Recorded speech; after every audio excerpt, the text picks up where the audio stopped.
Chromebooks are an interesting type of computer because they were once immensely popular in both households and schools. I have to confess, before checking out this Samsung Chromebook Go, I've never really used a Chromebook other than in the repair job that I do. I repair laptops and desktops, and Chromebooks come in fairly often. So when Vodafone offered to send out the Chromebook Go, I kind of jumped at the chance because I'd never really used one for an extended period. Today I'm going to be talking about the Samsung Galaxy Chromebook Go. For £399, is it worth buying, or should you go with something else? Hey guys, my name is Ryan Thomas and this is my review of the Galaxy Chromebook Go. Before we talk about this one in particular, I want to go over what a Chromebook actually is. Think about it like an Android smartphone, but just with a bigger screen and a bigger keyboard in sort of a laptop form factor. What it isn't is like a Windows laptop with Chrome OS on it. In fact, the only thing that really ties into it is the fact that this is still running x86 hardware and not ARM architecture like you would see in a mobile phone. You use a mobile-like interface with mobile apps in a mobile Google Play Store. This one, look, even comes with the SIM card slot with an unlimited SIM graciously provided by Vodafone UK, so they're usually cheaper than normal laptops due to the limited functionality. This looks, on the surface, like a really nice laptop, but that's pretty much it. Spoiler alert, this has just proven to me that your money is better spent on a used Windows laptop as opposed to a new Chromebook. A Toshiba Satellite or an HP G6 or something like that is going to do you much better than one of these. Before I tear this thing a new USB port, I want to go over some of the nicer aspects of the laptop and what I like about it. Also, midway through the video, just acknowledging the fact that I'm shooting with natural lighting. It's kind of mental. It should mean there's less hiss in the audio as well. Right, onto the good things. Firstly, the aesthetic theme of this Go is very clean. It's very minimal, and I like the fact that it kind of rides the line between professionalism and a friendly design. And I really like the look of the keyboard and the rear housing. I also like the way it charges. The Go charges over USB-C and comes with this little brick in the box. It's not much bigger than a smartphone brick and charges the laptop up to 45 watts. There's also this charging light to the right of the port, which is very handy to have. And Chrome OS actually is a really nice idea and something I would really get into if it were a little better on this machine. It's very basic, it's pretty lightweight, and it would be ideal for a lot of people. Anyone who browses social media and does email on their laptop would be fine with one of these. It's incredibly easy to use if you've come from Android as well, however not on this particular model, which we'll dive into in the bad parts. Thirdly, I do really like the battery life. It's very good. I mean, it should be for the specs and software combination, but nonetheless, it's worth praising when you consider that you can get 5+ hours solid of writing done on this thing before needing to charge it. And that all combines with the next thing is that it's really thin and light. It's really small, it's really easy to carry around in a backpack. I mean, it is heaps lighter than my MacBook Pro, which is not exactly a gaming machine in terms of its weight.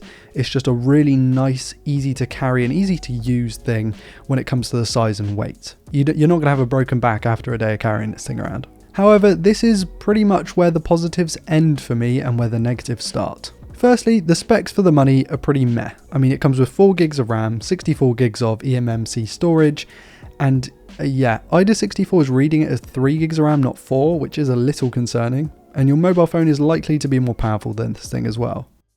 But the main issue I have with this laptop is its performance. I mean, sure, like the lower end CPU and 3 or 4 gigs of RAM isn't a lot to start with, although running Android it shouldn't be too bad, but this thing just chugs. I mean, trying to play a video in like 1080p sometimes stuttered. I mean, watching a Twitch stream in 1440p near enough crashed the thing.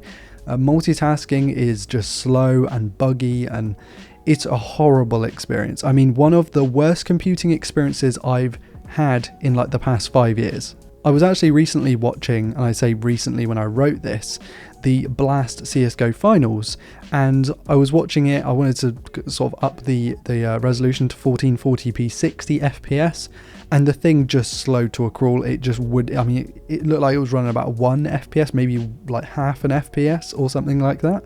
And I know it's not meant to run 1440p 60, but it's basic video. Like, this is how limited the performance is. You run 1440p 60 on a cheap smartphone and it's probably going to run fine. On here, not the case. Speaking of the displays, the Go's 14-inch panel is one of the worst displays I've used in years. It's soft, it's laughably inaccurate, and unless you're viewing dead on, it's kind of unusable. Like, the viewing angles are horrible.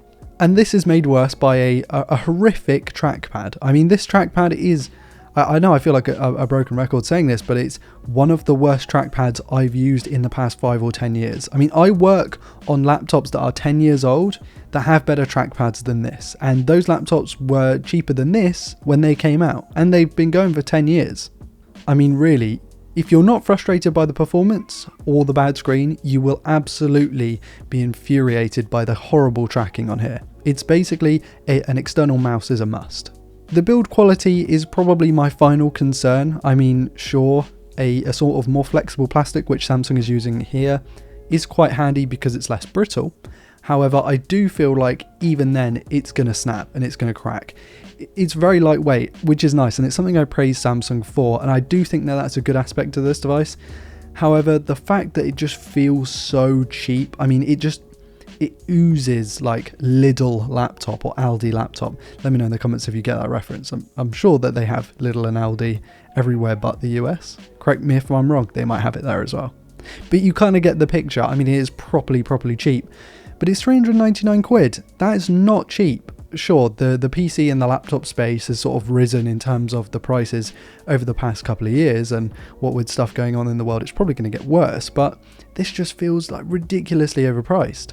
And I know there are going to be people who don't want to buy used, but a used laptop is going to do you better here. I personally really like the HP G6, I like the Toshiba C660s. Those laptops are really easy to work on, they're really nice to use, they're a nice big 15.6 inch screen. They're a little bit chunkier, but it just means that they are built better, and yeah, I would absolutely recommend one of those over one of these. Or if you've seen one of my more popular videos on the channel, a used ThinkPad is also a great alternative, and all of these alternatives are a lot cheaper. I'm talking 250 quid, 300 quid, as opposed to 400.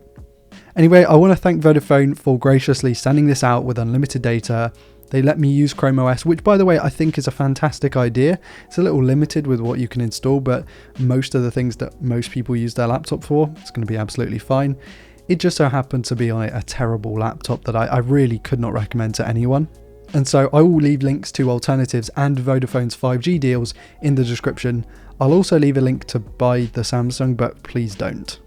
And with that, I want to leave today's video, guys. Thank you all so much for watching. I'm sorry you had to watch just an absolute negative review. It's something I have to do every once in a while. Although there are a couple of phones that have come out recently that I've given glowing reviews, so it kind of balances itself out. As always, I try and keep it real with you guys because otherwise I wouldn't be doing my job very well. It stayed sunny, the lighting didn't change massively, which is great. So yeah, I'm going to end today's video here, guys. Please do let me know if you've used a Chromebook and if you think that yours is maybe better than this one, or if you've used one of these, do you get on with it? Because I was absolutely frustrated within the first 20 minutes of using it. As always, I want to thank my patrons for being continually supportive. Thank you so much, guys. It really does help out the channel. All my links are in the video description, social media and everything like that. I'll be posting to Instagram more as it gets sunnier. I am definitely determined to get the Instagram back up and running. Anyway, please do like, comment and subscribe if you're new around here to never miss a video like this one. I've been Ryan Thomas, and I'll catch you later. Peace.